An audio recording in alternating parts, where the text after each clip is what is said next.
Hello बच्चों hello बच्चों, class 7 subject Hindi lesson 2 आपका है भारतीय संस्कृत।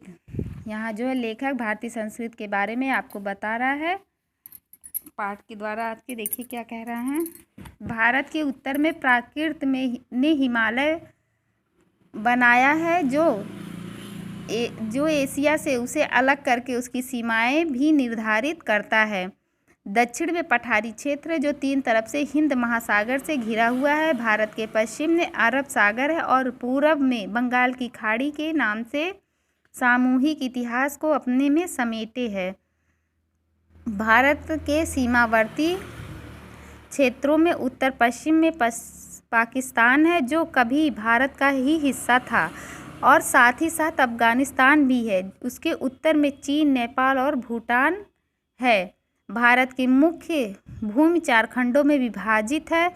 पर्वतीय क्षेत्र, सिंधु और गंगा के मैदान, रेगिस्तान के क्षेत्र और दक्षिण प्रायद्वीप है।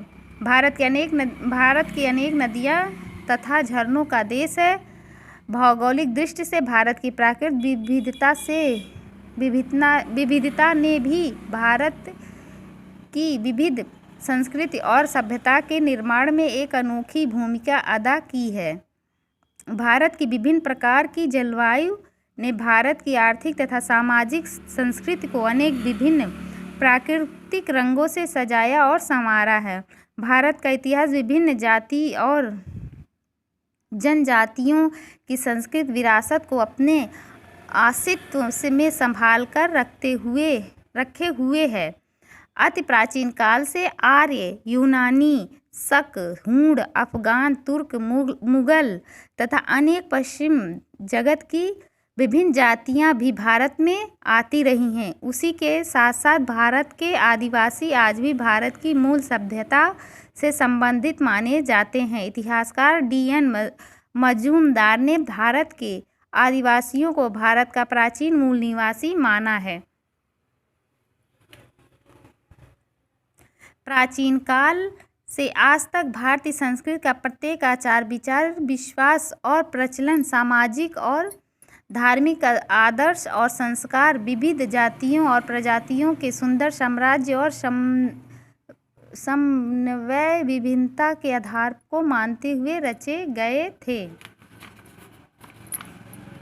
रविंद्रनाथ टैगोर ने सुंदर शब्दों में कहा था, आर्य, अनार्य, मंगोल, मुगल, पठान, पश्चिम, पूरब से सभी देशों के लोग भारत में आए, जो सभी भारतीय संस्कृति के महासागर में विलीन हो गए, उसमें समा गए। सिकंदर का प्रमुख सेनापति भारत को विजय करने की अभिलाषा से भारत आया था। वह भी यहाँ की संस्कृति से प्रभावित हो उसी में रम गया। इसके बाद यूनानियों ने अपने पैर जमाए। कुछ लोगों ने ब्राह्मण धर्म को ग्रहण कर लिया था। शक राजाओं ने बौद्ध धर्म अपनाकर अपने को भारतीय संस्कृति का अंग बना लिया था। इन्होंने अपने शासनकाल में संस्कृत भाषा, ज्योतिष शास्त्र, संगीत, कला को विकसित किया।